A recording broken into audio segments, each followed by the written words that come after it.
Welcome to my 2-year review of my Triumph Tiger 1200 Rally Explorer.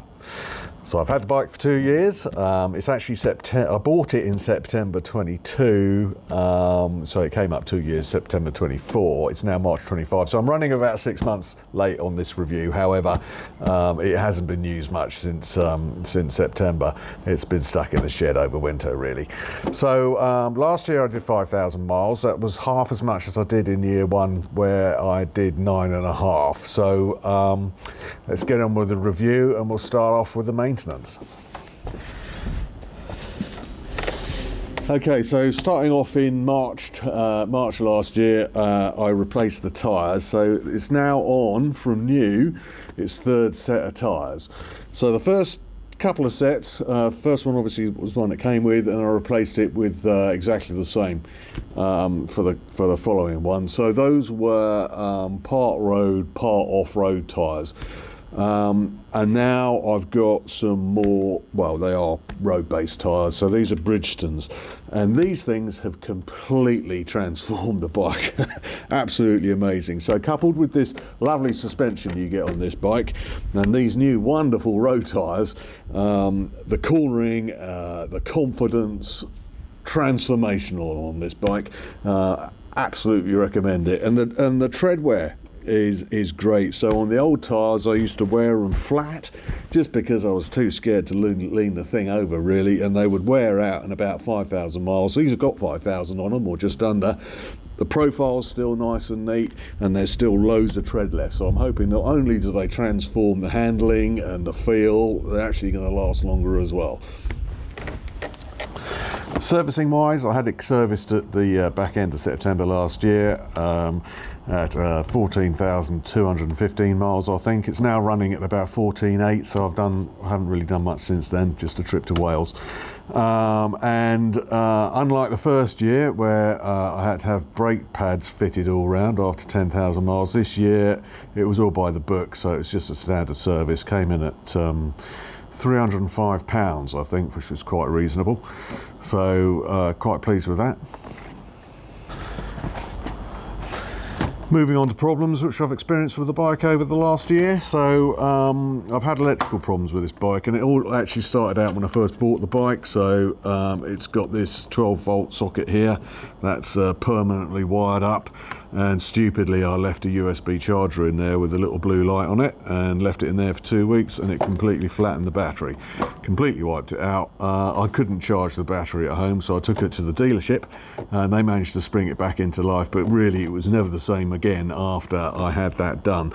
So I've had problems with it in terms of starting and that kind of stuff, and a lot of the time it's just been user operator error with the key, and I've just had to restart the key and it was recovered from that. But I've always kind of lost confidence, and at the early doors last year it actually packed up and it wouldn't start at all, and the battery was completely flat. I think I had it in the shed for a couple of weeks not using it, and it just didn't want to know.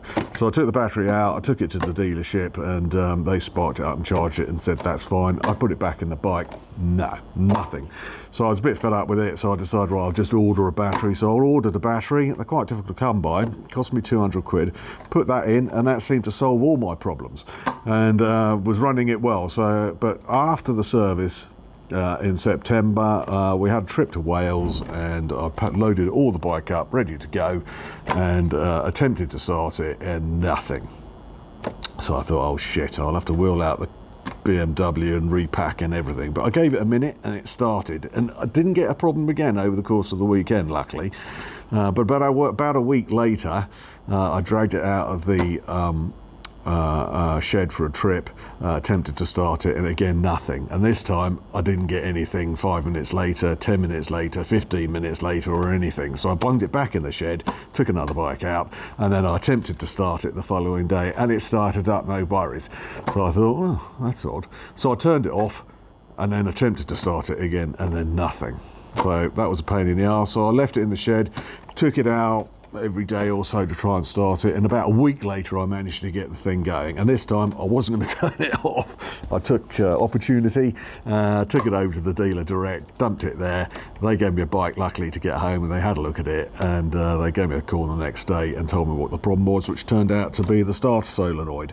So because I've been using a spray wash on it, I've actually upgraded to quite a powerful spray wash. Because I've been using on that the spray wash on that, the solenoid had rotted and knocked it out, and that was the cause of all my problems. So that's now been replaced under warranty, and that was done just before I put it in the shed for winter.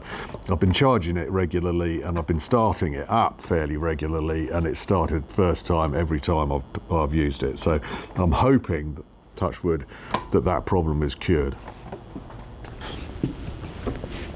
Okay, so the next problem I've had with it is I've managed to drop it yet again, so that's the second time, and it's all down due to this Mickey Mouse centre stand, which I think Triumph have really put it on just for comedy. So the problem this time was that I put it on the centre stand on the driveway just over there, which has got a slight camber on it. The camber was away from me, I was on the other side of the bike. What happened was I took it off the centre stand, and because it was already leaning, it just went. I couldn't get it back, and it landed on the deck. So damage wise, not much, everything's okay, but I did lose the lean indicator. So that's not because my balls are so big the way that I corner, that's because I've let the thing fall over. So yeah, not quite so great there. I have changed the way that I handle this bike now, so in generality I won't put it on the centre stand unless it's absolutely flat, and if there is a camber, then I'll make sure that the bike's leaning towards me, and I will have the side stand out when I take the bike off the centre stand. And if it starts to go, I'll just haul the thing over so it just lands nicely on the centre stand and it doesn't go over. So I've adopted that technique, and luckily, I haven't dropped it since.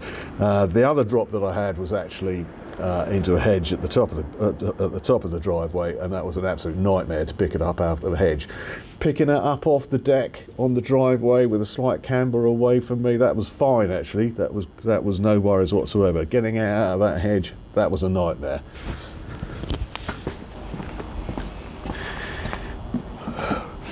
Right, the third area of problem that I've had with this bike is these panniers. So these panniers, I mean, the loading capacity on this bike is absolutely phenomenal, and I've got no problem with this pannier whatsoever, so all the electrical equipment currently goes into that one, but these two not so good, and that one is just dreadful. So again, I think it's a power wash issue, so I jet washed them with my new jet wash, ultra powerful, and they have never been the same since. So this thing, if there's persistent rain, this will get about 10 millimeters of water stuck in the bottom of it. This one won't be quite so bad, it'll just be a little pool of water in the top end of it, but I mean it's pretty rubbish. So stuff that goes in here, if it's not going to get damaged by water, fair enough, it can go straight in. Otherwise, I'd have to make sure that everything's waterproof before it goes in these panniers. So it's a bit of a shame really, because it's quite an expensive bit of this bike. Okay, so wear and tear wise, I'm quite pleased with this. I had a bit of marking on the exhaust here, but I've used a Brillo pad and a bit of metal polish, and that seems to have worked off quite nicely, so it's all pretty good really. Whenever I take it out, if it's salty or if it gets muddy or anything, it is always washed down before I stick it back in the shed. So it's always clean before it goes back in again. Obviously that's caused me some problems, but I think really overall it's the bike's presentation that really counts. So it's all in pretty good nick. The only area of problem that I have had is on this front end up here, where the header pipes are all tarnished. I've had a Brillo pad on them. They've come up reasonably okay, but they're still tarnished. And the block itself, I can't get that clean. I have kind of kicked around the idea of getting a toothbrush on it and getting in there and cleaning it all out, but really detailing wise, if it's going to take any more than 5 minutes, it just isn't going to happen. So I might think I might do that, but it's never going to happen. So it's really whatever the jet wash will get off it. Okay, so take it out for a quick spin so we can just finish the video off. So I'm going to touch on what I did last year and then just give a summary of what I like, don't like about the bike. So, starting with what we did last year, I kicked off in March, went for a camping trip in Wales. That was freezing overnight, light frost in the AM, warmed up to around about 6 or 8 degrees during the day. Loved it. I love that cold camping. I really do like doing that. I'm not doing it this year. I'm missing it this year. As an alternative, I'm going to Bilbao. But anyway, so yeah, winter camping trip in March last year. Fantastic. And then we did a trip in June to Luxembourg. I'd recommend Luxembourg. That was camping as well. That went through Ardennes to Luxembourg. Roads there to die for. And then we came back north through Belgium, which was quite great. So that was June. That was about a 5-day trip, I think. And then we did an overnight camping trip in August, and then we did another trip, a group trip to Wales in early doors October. Not camping, I was staying in pubs, and we just went around Snowdonia. Marvellous. I love Wales, fantastic. And then alongside that, the main usage I got out of the bike, because that didn't do 5,000 miles on it, was taking my Rosper. There's a deer down there.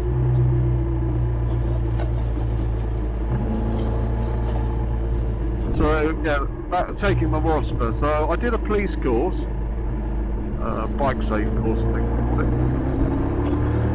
I did that April, I think, last year. So it was the first course I did of the year. So I got that, and then I decided to do Rosper after. So I self-studied with the book, and then self-studied, self-trained going out riding, watched YouTube videos, that kind of stuff. And then June time, I actually joined Rosper and got taken out a couple of times, and then went out to take the test. So that was all quite good. And I guess it's that course really, which forces you to do some low speed manoeuvring, which has managed to get my mastery of this thing at slow speed and discover just how good it is slow. So that was the usage that I got out of last year. I really enjoyed using it. Moving on to likes and dislikes. So what do I like about the bike? Well, predominantly, and it's the reason I bought it, the looks. I still think it looks fantastic. I love the colour scheme. I think the big tank on it gives it some wonderful presence. I absolutely love it. It looks gorgeous. It's a rarity as well. So you don't see too many people out and about on these bikes. So I like that. I like it a bit different from the crowd. So that's nice. I love the size of it. It fits me perfectly. I like the upright position. My feet are not swept back under the arse, which is quite comfortable. The knees are at 90 degrees, so I've got a good solid firm footing on the bike. Very nicely planted, enormously comfortable, and really I could sit here all day.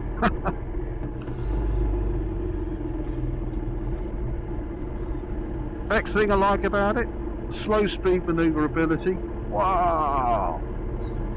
You can press the rear brake, hold it on the throttle, pulling on the throttle, and have it almost stationary, and it will stay up.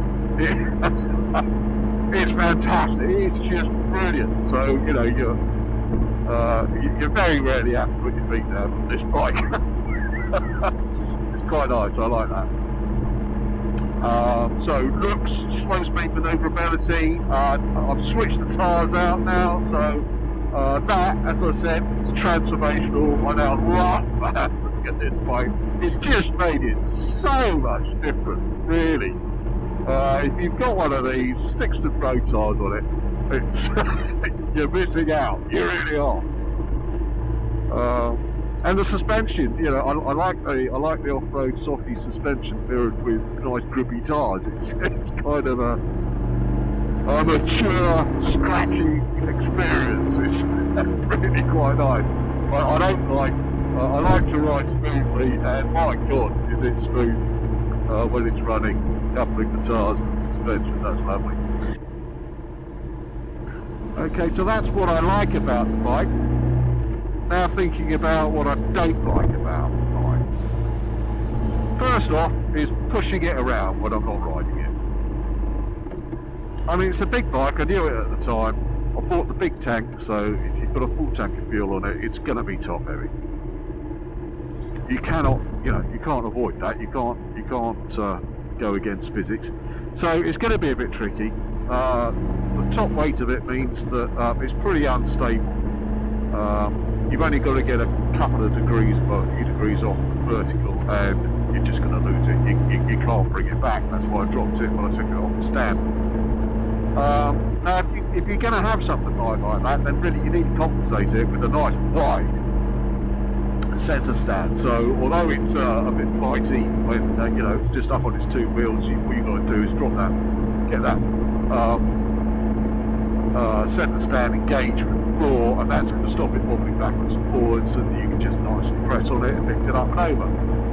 No, the centre stand's just too narrow for that. When you put it down before it's actually engaged, it's just not giving sufficient restriction and stabilisation to the rest of the bike. So you're left in this unnerving position where you think before you start the manoeuvre, am I going to do it? Am I not going to do it? Is it going to go down? Is it not going to go down? And of course, it's all about confidence. So as soon as you start losing the confidence, right, you're running the risk of the thing going down. So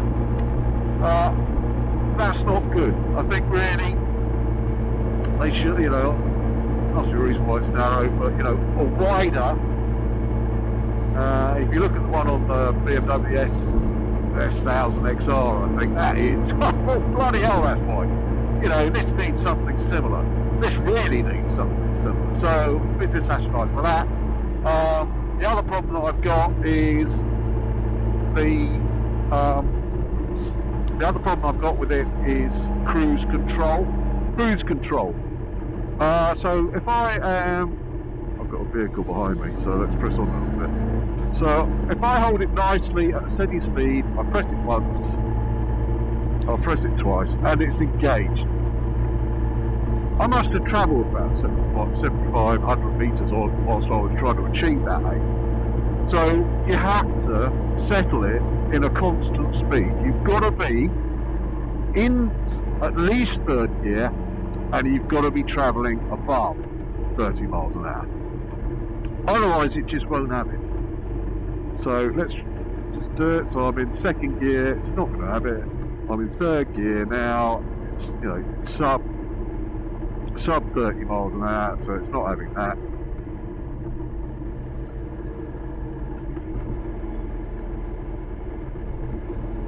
So take it. So we've got to take it up, move it around. So I'm pressing it around. I've got to hold it.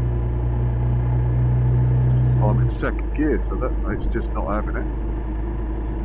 There we go. So flight speeding, take that off. I mean, on a motorway, fair enough, you know, because you've got lots of space around you, and you've got time to react to anything that's happening around you. So you know you can engage it. But so my main use is in town. So I want to be hitting that button as soon as I hit 30, as I'm coming into a speed restriction. I want to be lifting it and hitting on 40 as soon as I get there. I want it to be doing, and I want to be able to think that, you know, I'm hitting the button and I can trust it actually engaging, but it doesn't. So your cruise control is shitty. I've never been on another bike with such poor, useless cruise control. It is crap. So yeah, those are the dislikes. So on balance, it was. I'll be honest about it. It was a tough year with it. With the electrical issues I was having, I was kind of thinking it's time to just chuck it in the bin. I can't be arsed to have a bike that you can't trust. So I'll see how I get on with it this year. If it brings back some confidence to me, that'll be fine. Because in other areas, actually riding the bike, I adore it. I adore it. It's certainly one of my favourite bikes to be riding around on. And we're going on trips and everything. Wow, it's fantastic. You get the comfort, the riding position, the view. You're quite large on the road, so you can dominate quite easily. I mean, the way I get treated by other users on some of the other bikes in comparison with this thing, it's substantially different. Cars, lorries, they all leave you alone on this, which is good. So the presence of it, slow riding, manoeuvrability, the carrying capacity,